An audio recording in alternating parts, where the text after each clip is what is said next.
अस्सलाम वालेकुम दोस्तों, क्या हाल चाल है आप लोगों का। उम्मीद है आप लोग सब खैरियत से होंगे। मैं भी अल्लाह का शुक्र हो खैरियत से हूँ।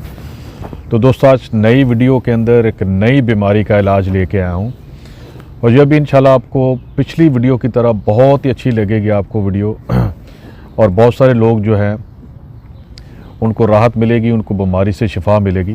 तो दोस्तों आज जो बीमारी का जिक्र मैं करने वाला हूँ ये भी एक बड़ी भयानक किस्म की बीमारी है। पिछली वीडियो मैंने शुगर का इलाज बताया था और बहुत सारे लोगों ने मुझसे रब्ता भी किया और बहुत सारी चीज़ें पूछी भी।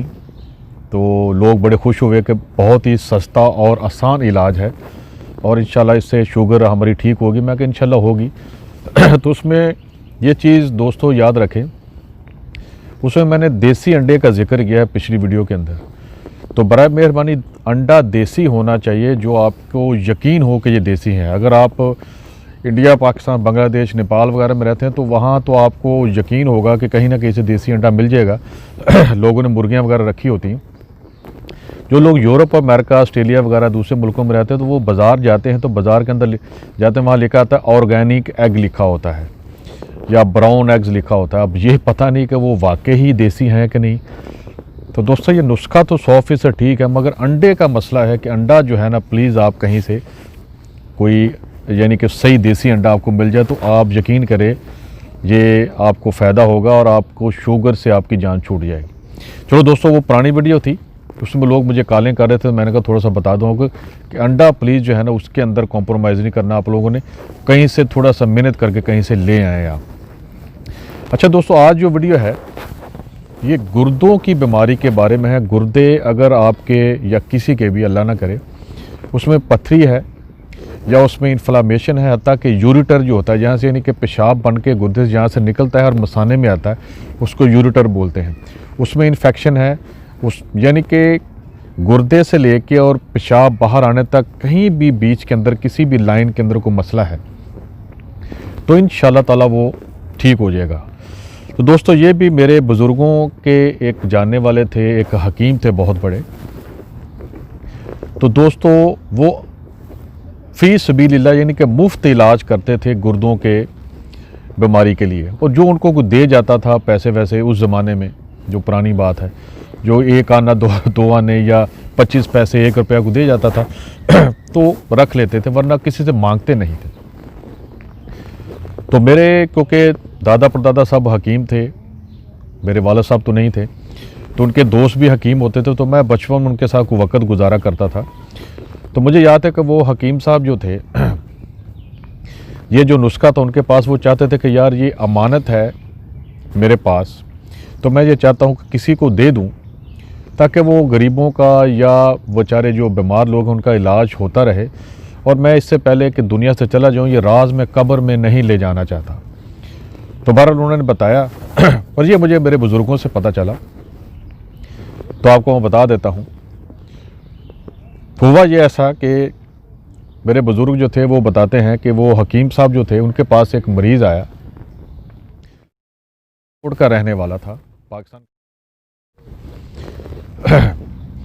तो वो बहुत बड़ा वहाँ ज़िम्मेदार था। वो लाहौर में किसी दवा के लिए कि हकीम साहब के पास आया हुआ था। तो वहाँ पे बहुत सारे मरीज़ बैठे हुए थे या वो लोग जो दवाई लेने आते थे उनसे, हकीम साहब से। तो उन्होंने कहा कि ये जो बंदा है, उनको अलहदा बताया गया हकीम साहब को, मेरे जो बुज़ुर्गों के दोस्त थे, कि ये बंदा ज़िम्मेदार है, इसके पास एक ऐसा नुस्खा है कि जो गुर्दे के कितने भी मायूस मरीज़ हैं गुर्दे की बीमारियों के, उसके लिए ये फ्री दवाई देता है और कोई पैसा नहीं लेता। और आज तक कोई भी मरीज़ जो है वो उसको जो है ना, वो ये नहीं कि उसको सेहत नहीं मिली, उसके गुर्दे यानी कि ठीक हो चुके हैं। अगर आप इससे बात करें, ये आपके पास आता है, आप भी हकीम हैं, तो अगर ये नुस्खा किसी को देता नहीं है ये, हाँ इतना है हमें पता है कि ये छोटे छोटे बच्चों को थोड़े से पैसे देता है। उस दौर में वो 25 पैसे देता था, और गर्मियों के अंदर जो है ना बहुत सारे जुगनू जो है ना वो पैदा होते हैं, तो बच्चों को बोलता था कि जुगनू पकड़ के लेके आओ। यानी कुछ दवा में कहता है कि ये लगता है हमें कि जुगनू डालता है इसके अंदर। तो मेरे बुज़ुर्गों ने, जो उनके दोस्त थे बुज़ुर्गों के हकीम साहब, कहता है कि मैंने उससे बात की तो वो हंस पड़ा ना। कहता है हकीम साहब आपको क्या ज़रूरत है, आप तो हिकमत के शहंशाह हैं। तो उन्होंने बोला कि वो बात ठीक है, मगर यह है कि ये चीज़ें, हमें भी शौक़ है इन चीज़ों का, लोगों की खिदमत करने का, और लोगों को अगर ये बीमारी है, अगर आपके पास इसके पास कोई ऐसा 100% इलाज है तो इसका ये फ़ायदा होगा कि एक तो सस्ता भी हो और बड़ा इफेक्टिव भी हो। तो लोग जो हैं वो दवाएं देते हैं, हम लोग तो हकीम लोग हैं, हम तो पैसे के लालच में है ही नहीं।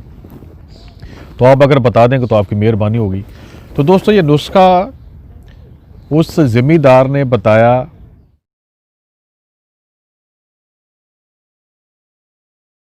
थे तो वहाँ उनसे मेरी आना जाना, मेरा अकाउंट था, पैसे थे। तो एक दिन मुझे गुर्दे की बड़ी,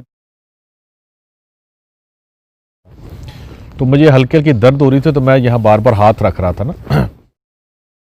मुझे ने कहा कि खैरियत है, आप बार बार यहाँ हाथ क्यों रख रहे हैं? उन्होंने बोला कि नहीं ऐसे ही कोई बात नहीं। उन्होंने कहा ऐसी बात है क्योंकि मेरे साथ भी ऐसा हुआ था, तो ये तो गुर्दे की तकलीफ़ है। उसने बोला कि मैनेजर साहब ऐसी ही बात है, वाकई ये गुर्दे की तकलीफ़ है मुझे पुरानी। उन्होंने बोला कि आपने मुझे पहले कभी क्यों नहीं बताया, मेरे पास तो इसका बेहतरीन इलाज है। मैनेजर ने कहा कि मेरे पास अक्सर एक फ़कीर आता था अल्लाह के नाम पे, हफ्ते में सिर्फ एक दिन आता था, जुमेरात वाले दिन। तो अल्लाह के नाम से वो पैसे लोगों से लेता कि मेरी मदद करो, तो हम कभी 1 रुपया 2 रुपये उसको दे दिया करते थे। तो इसी तरह कहता है कि एक दिन जुमेरात को आया तो मुझे बड़ी तकलीफ़ हो रही थी गुर्दे में, तो मैं थोड़ा सा परेशान भी था। तो मैंने बोला कि बाबा जी आप जब भी आते हैं मुझे दवाएं दे के जाते हैं, मगर आपका क्या फ़ायदा, आप अल्लाह लोग हैं, मेरे गुर्दे में तकलीफ़ है, मैं काफ़ी परेशान हूँ। अब मुझे समझ नहीं आ रही कि ये इसका मसला क्या है। कोई डॉक्टर बोलते हैं इन्फेक्शन है, कोई कुछ बोल रहा है, कोई कह रहा है कि तुम्हारा गुर्दा अब जो है वो ख़त्म होने वाला है, 50% से ज़्यादा ये तबाह हो चुका है। तो आप बताएं आपका मुझे क्या फ़ायदा। तो फ़कीर जो थे ना, वो बेटा बस इतनी सी बात है।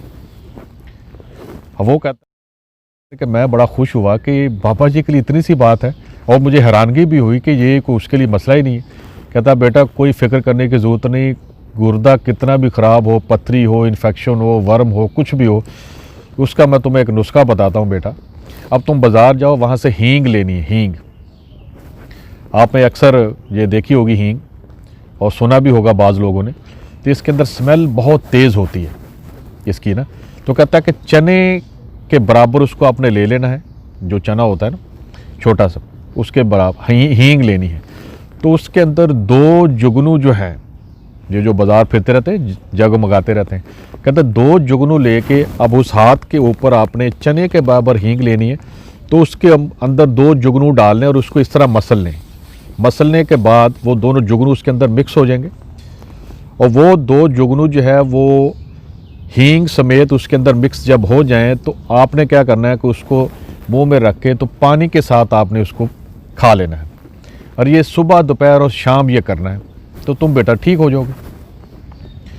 उसके बाद कहता है कि वो जो फ़कीर था अल्लाह लोग, वो चले गया। तो मुझे उस पर एक ऐसे ही कहता है कि मैनेजर साहब कि मुझे ऐसे जैसे कि ये बंदा सच कह रहा है, कोई इसमें मुझे फ़ायदा होगा। और ये मुझे नहीं पता वो कैसे काम किया उसने, जुगनू ने और हींग ने। कहता मैंने कोई हफ़्ता मैंने उसको इस्तेमाल किया, उसके बाद मुझे लगा कि मुझे जनाब है कि मेरे पेशाब के अंदर जो है ना हल्की हल्की पत्थरियाँ निकलना शुरू हो गई, छोटे छोटे पीस रेत के दाने के बराबर। तो मुझे दर्द वगैरह तो इतनी ख़ास नहीं होती थी, मगर मुझे महसूस हो रहा था। फिर ये क्या हुआ कि 1 हफ़्ता और लगा और मेरा गुर्दे की दर्द, सब चीज़ अरब वगैरह मेरी बिल्कुल ठीक हो गई। मैं हैरान परेशान हुआ। तो उसके बाद मैंने क्या किया कि लोगों को बताना शुरू किया, तो लोगों को भी बड़ी शिफा मिली और लोग ठीक होना शुरू हो गए। अब क्या हुआ कि वो ज़िम्मेदार जो थे वो सुन रहे थे। मैनेजर ने कहा कि आप मुझे हैरानगी से क्यों देख रहे हैं, आप भी जाके इस्तेमाल करें। तो वो जो ज़िम्मेदार थे सियालकोट के बहुत बड़े, कहते हैं कि मैं जब घर वापस आया, मेरे वो हकीम साहब को बता रहे हैं, दादाजी के दोस्त, तो वो बोल रहे हैं कि वो उसके बाद मैंने देखा कि अल्लाह का दिया हुआ सब कुछ है मेरे पास, तो मैं क्यों ना लोगों की खिदमत करूं। कहता फिर मैंने खुद इसको पहले इस्तेमाल किया तो मैं ठीक हो गया, गुर्दे की तकलीफ़ आज तक नहीं हुई। तो फिर मैंने क्या किया, लोगों को मुफ्त यानी कि फ़ी सबिलिल्लाह के अल्लाह के नाम पे लोगों को ये चीज़ें बना के गोलियां देता, और जिसको देता मुझे अब पता नहीं सैकड़ों कितने 100 मरीज़ जो है ना मेरे पास से आ चुके हैं और सेहतयाब हो चुके हैं। और मैं कोई पैसा वैसा नहीं लेता, और मेरा तो ये हालत है कि वहाँ लाइन लगी होती है, तो मुझे पैसे देने की कोशिश करते हैं, मगर मेरे पास अल्लाह का दिया हुआ सब कुछ है। मैं बहुत बड़ा जागीरदार हूँ, ज़मींदार हूँ। तो लोग मुझसे पूछते हैं नुस्खा हमें बताओ क्या, मैं बताता नहीं हूँ। मगर हकीम साहब आपसे क्योंकि मोहब्बत है, चीज़ें हैं, तो मुझे आपका पता है कि आप भी इंशाअल्लाह ताला जो है वो इसको लोगों की शिफा के लिए इस्तेमाल करेंगे, तो मैं आपको ये बता देता हूँ। तो ये सारी बात उसने फिर मेरे दादाजी के दोस्त को बताई और तब से दादाजी ने जनाब ये है कि ये लोगों को देना शुरू किया। अब ये मसला ये है कि लोग बताते क्यों नहीं है दोस्तों ये चीज़ें, हकीम बड़े बड़े, हालांकि ये तो बड़ा इजी है और मैं बता भी रहा हूँ आप लोगों को। दोस्तों मसला ये है कि वो जो कमर्शियल किस्म के लोग होते हैं, लालची किस्म के लोग, वो लोगों से पैसे लेते हैं, जो कि मेरे बुज़ुर्गों ने मना किया हुआ है कि जब आप लोगों से मुंह मांगे पैसे लोगे। अब देखिए गरीब आदमी है, उसको गुर्दे की तकलीफ़ है, तो आप वो मजबूर है, उसको बोल रहे हैं कि जनाब कि आप जनाब इतने 1000 रुपया दो मुझे, तब मैं आपका इलाज करूँगा। अब उसमें शिफा कहाँ रहेगी, अल्लाह की रहमत होगी उसके अंदर। अगर को आपको मर्ज़ी से कोई पैसे दे दे खुशी में, वो तो चलो समझ आती है, वो उसकी खुशी थी, ठीक। अब आप उसको फिक्स कर दो कि मुझे इतने पैसे दोगे तो तुम्हारा इलाज करूँगा, तो फिर लानत है यार उस बंदे के ऊपर को, उस मजबूरी पे फ़ायदा उठा रहा है। मेरे पास भी कितने ही लोग इस तरह आते हैं, तो मैं क्योंकि हिकमत की वजह से मुझे अक्सर कॉलें हर दूसरे तीसरे दिन आती रहती हैं, तो मैं भी लोगों को ये चीज़ें बताता रहता हूँ। ये मेरे बुज़ुर्गों ने मुझे बताई थी कि अपनी खुशी से कोई दे दे तो रख लो, वरना पैसे मांगने नहीं, वरना उसमें जो है ना वो शिफा ख़त्म हो जाएगी। तो दोस्तों इसी तरह अब जब से मैंने फिर मेडिकल पढ़ा, तो आप जो है आपको गुर्दे को कोई मसला है, जब तक ये चीज़ें नहीं मिलती तो आपने दबा के पानी पीना है। तो पानी साथ साथ पीते रहें तो गुर्दा साफ़ होता रहेगा। तो ये दोस्तों छोटा सा नुस्खा था, जो कि बात लंबी हो गई, पर आपको थोड़ा मज़ा भी आया होगा कहानी सुनने का। तो आपके पास अगर ये इस तरह का मसला है तो आप बराए मेहरबानी लोगों की खिदमत करें और आपको बड़ी बरकत अल्लाह ताला देगा। आप कोई छोटी सी दुकान बना लें और लोगों को मुफ्त ये दवाई देना शुरू कर दें। चलें आप ये नुस्खा किसी को मत बताएं, ऐसे लोगों को बताएं जो इसके अहल हों, यानी कि वो आपको यकीन होगा कि ये बंदा इसका गलत इस्तेमाल नहीं करेगा, पैसे नहीं कमाएगा। और यकीन करें, मेरे जो दादाजी के साथ दोस्त थे हकीम जो थे, वो इतने लोग उनको यानी कि पैसे दे के जाते अपनी खुशी से कि उनका अच्छा भला गुजारा होता था सिर्फ इसी दवाई के ऊपर। तो दोस्तों फिर याद रखिए दुआओं में। तो इंशाल्लाह ताला फिर दोबारा किसी नई वीडियो में इंशाल्लाह ताला मुलाकात होगी, एक नई बीमारी और उसका इलाज आपको बताऊंगा। तो मेरा थोड़ा सा अलग सा है ये चैनल, क्योंकि ऐसी ऐसी चीज़ें आपको बताता हूँ कि ताकि आप जो है ना वो बीमारियों से आपकी जान छूटे और वो चीज़ें आपको आसानी से दस्तयाब हों। ये लाखों रुपया लग जाता है, टेस्ट करवाओ, फलां कराओ, ये करो वो करो, उससे आपकी जान छूटे। तो दोस्तों फिर अस्सलाम वालेकुम और 10वीं दानिया।